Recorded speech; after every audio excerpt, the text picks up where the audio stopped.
Hello my lovely students, welcome to गणित विज्ञान। मैं हूं आपकी ट्यूटर शालिनी। आज की वीडियो में हम चैप्टर 25 के टेस्ट योरसेल्फ के क्वेश्चन नंबर 1 की प्रैक्टिस करेंगे।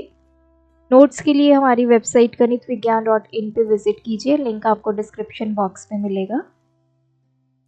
क्वेश्चन नंबर 1 MCQ टाइप है। फर्स्ट पार्ट है, 2 dice are rolled simultaneously, the probability of getting the sum equal to 5। अब जब 2 डाइस को इकट्ठा फेंका जाएगा तो पहले तो टोटल नंबर ऑफ आउटकम्स कितनी होंगी, दैट इज 36। अब हमने देखना है कि फेवरेबल आउटकम्स क्या आएंगी। अब हमें सम चाहिए 5 के इक्वल, तो 5 सम कब आएगा? अगर पहली डाइस पे 1 आ गया नंबर तो दूसरी पे 4 आना चाहिए, या इसका रिवर्स, पहली पे 4 दूसरे पे 1। सेकंड कौन सा सिनेरियो होगा? पहली डाइस पे 2 आएगा, सेकंड पे 3 नंबर आएगा और इसका रिवर्स। और इसके अलावा तो कोई ऑप्शन नहीं है। 1 से लेके हमारे पास 6 तक नंबर्स होंगे। जब हम डाइस को थ्रो करेंगे तो 5 कब आएगा? या तो 4 + 1 5 आएगा, या 2 और 3 को ऐड करके 5 आएगा। तो ये 4 हमारे पास क्या आ गए? Favourable outcomes. तो प्रोबेबिलिटी क्या आ गई? Favourable outcome upon total number of outcome. So this is 1/9, option C. Second is, a dice is rolled once, the probability of getting odd number. So total number of outcomes क्या आ गए?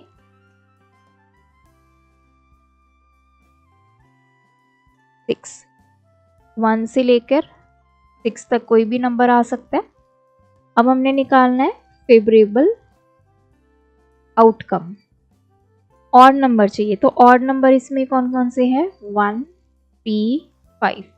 तो total कितने आ गए? 3 हमारे पास favourable outcomes आ गई।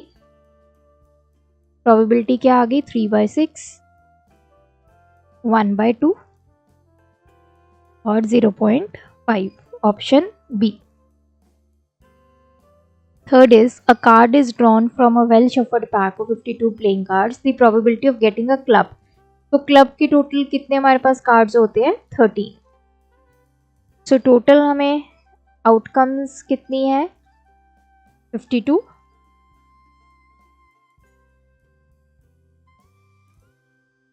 Favourable outcome हमारे पास कितनी होगी? 13। अब देखिए टोटल हमारे पास 52 कार्ड्स होते हैं। सबसे पहले 13 हमारे पास होंगे, 13 13 13। Club, spade, diamond and last one is hurt.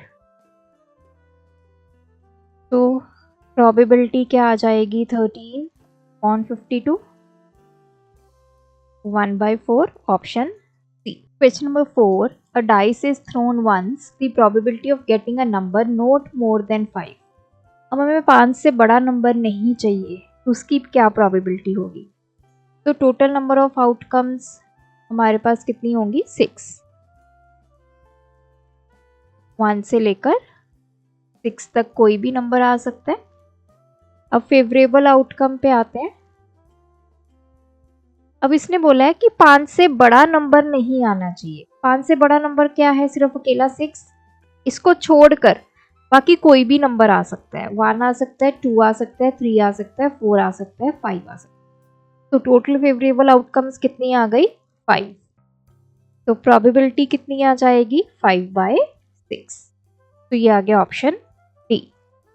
Next है, a dice is rolled once, the probability of getting a prime number. तो पहले तो टोटल नंबर ऑफ आउटकम्स क्या आएंगी? 6 आएंगी।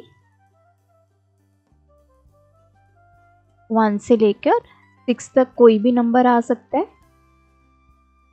अब हमें प्राइम नंबर की प्रोबेबिलिटी बतानी है, तो फेवरेबल आउटकम्स क्या आएंगे? इनमें प्राइम नंबर्स कौन कौन से हैं? 2, 3 एंड 5। तो 3 हमारे पास प्राइम नंबर्स हैं, प्रोबेबिलिटी क्या हो गई 3/6 दैट इज 1/2। तो ये आ गया option A. Sixth is statement 1 picking a red ball from a bag containing red balls is a not a random experiment। पहले तो हमें रैंडम एक्सपेरिमेंट के बारे में पता होना चाहिए। रैंडम एक्सपेरिमेंट क्या होता है? ऐसा एक्सपेरिमेंट जिसमें हमें ये पता हो कि आउटकम्स कितनी आएंगी, लेकिन ये ना पता हो कि कौन सी आउटपुट आएगी या कौन सी आउटकम आएगी।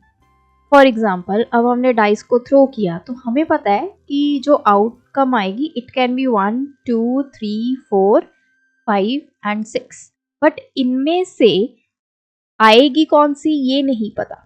We know the total number of outcomes, but exactly कौन सी आउटकम आएगी वो नहीं पता। उसको बोला जाता है रैंडम एक्सपेरिमेंट। तुम्हारे पास एक बैग है, बैग में जितनी भी बॉल्स पड़ी हैं वो रेड पड़ी हुई हैं, तो ये सारी रेड बॉल्स है। तो कहते हैं picking a red ball from a bag containing red balls is not a random experiment. तो ये क्या है? ट्रू। अब रेड बॉल्स पड़ी हैं, हमें पता है कि जब भी हम इसमें से कोई बॉल पिक करेंगे तो वो हमेशा क्या होगी? रेड ही होगी। We know the outcome. जब हमें आउटकम के बारे में ना पता हो तब उसको बोलते हैं रैंडम एक्सपेरिमेंट। बट इस केस में ये सारी ही बॉल्स रेड है, तो कोई भी बॉल निकाल लीजिए तो कौन सी आएगी? वो रेड आएगी। तो हमें आउटकम इस केस में पता है, जो आउटकम है वो नोन है, वी नो द आउटकम, तो उसे रैंडम एक्सपेरिमेंट नहीं बोला जाएगा। So this statement is true. Statement 2 random experiment is completely defined when we know all possible outcomes of the experiment। जब हमें ये पता हो कि कौन कौन सी outcomes हैं but do not know which outcome will occur। तो ये भी क्या है? True। Yes, this is called random experiment। जब हमें जितनी भी outcomes आने वाली हैं उनके बारे में पता हो, हमें पता है कि 1 से लेके 6 तक आएगा, या आप कॉइन को टॉस करोगे हेड या फिर टेल आएगा, लेकिन इन दोनों में से भी कौन सी आउटकम आएगी वो ना पता हो, उसको बोलते हैं रैंडम एक्सपेरिमेंट। तो इसका आंसर आ गया A, both the statements are true. 7th one है असर्शन है a dice is rolled 2 times, the probability of getting an odd number on each dice is 1/4। अब एक डाइस को 2 बार हमने थ्रो किया है, तो टोटल नंबर ऑफ आउटकम्स हमारे पास आ गई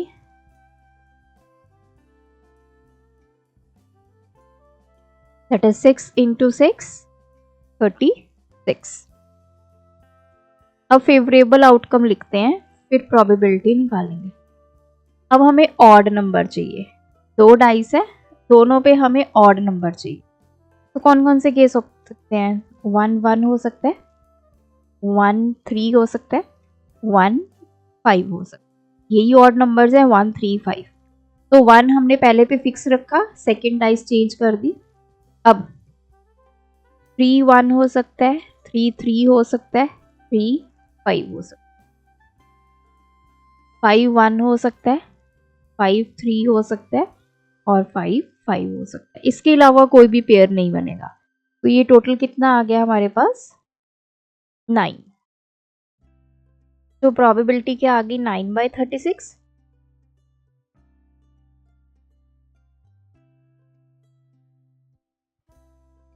तो ये आ गया 1/4। तो असर्शन हमारा क्या है? ट्रू है। अब रीजन पे आते हैं। द फेवरेबल आउटकम्स आर, तो ये फेवरेबल आउटकम्स है। देखिए बाकी सब सही है, लास्ट वाली हमें गलत गिवन है। ये 5 5 होना चाहिए। 6 तो हमारा ऑड नंबर है ही नहीं, 6 तो हमारा इवन नंबर है, तो ये हमारा क्या आ गया? फॉल्स। तो assertion is true, reason is false. 8th one is out of the given values, when asked which of them can be the probability of event, a student answered -0.1। तो हमें ये probabilities given है, तो एक student को पूछा गया, उसने बोला है कि probability -0.1 हो सकती है। तो this is false। probability किसी भी इवेंट की 0 एंड 1 के बीच में लाई करेगी, और ये दोनों वैल्यूज इंक्लूडेड है। Probability can be 0, probability can be 1, it can be between 0 to 1। तो रीजन पे आते हैं, the probability of an event always lies between 0 and 1, both inclusive, मतलब दोनों को इंक्लूड करते हैं हम। तो राइट, जैसे मैंने बताया प्रोबेबिलिटी 0 और 1 हो सकती है, और it can be between 0 and 1, तो ये आ गया ट्रू। तो इस केस में असर्शन फॉल्स हो गया, रीजन ट्रू, ऑप्शन डी।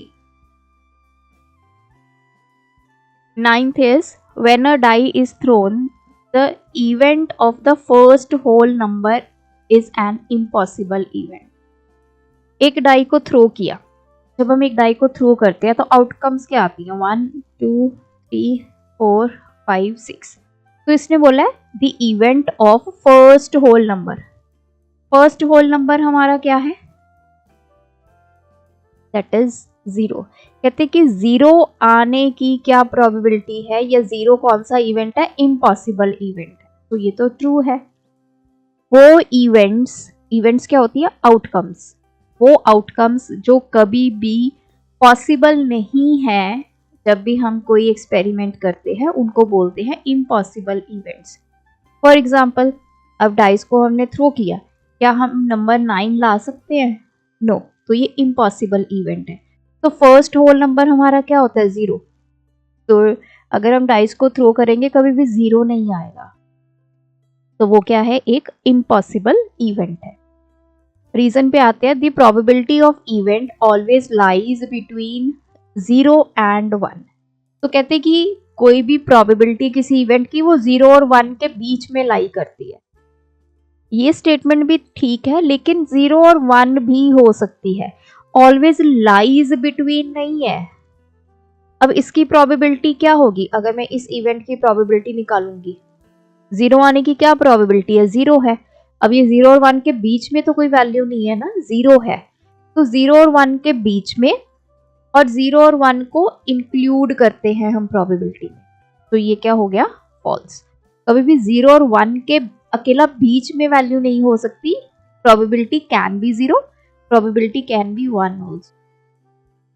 तो ऑप्शन आ गई सी। Last one is a bag contained red, white and blue pencils। तो रेड की प्रोबेबिलिटी हमें गिवन है 2/3, ब्लू की हमें गिवन है 4/13। कहते हैं कि अब वाइट की प्रोबेबिलिटी क्या होगी, 7/13। अब हमें 3 प्रोबेबिलिटीज गिवन है। देखिए, जब भी अब इस बैग में मेरे पास 3 अलग अलग कलर की बॉल्स है, मतलब रेड, व्हाइट एंड ब्लू, सिर्फ 3 ही ऑप्शंस है।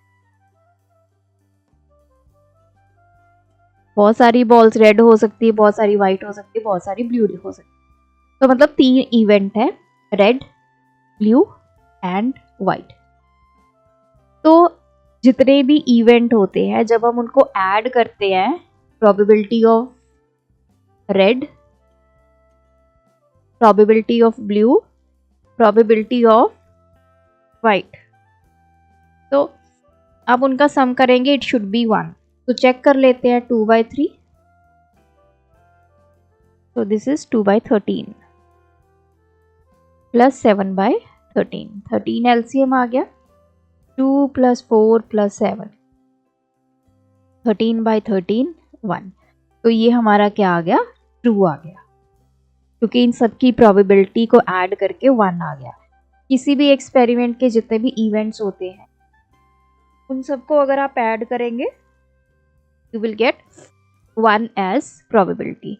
अब रीजन पे आते हैं, the probability of all possible outcome of an experiment must add to 1। तो कहते हैं कि जितने भी आउटकम्स हैं, उन सब की प्रोबेबिलिटीज को अगर ऐड किया जाए तो वो 1 आएगा।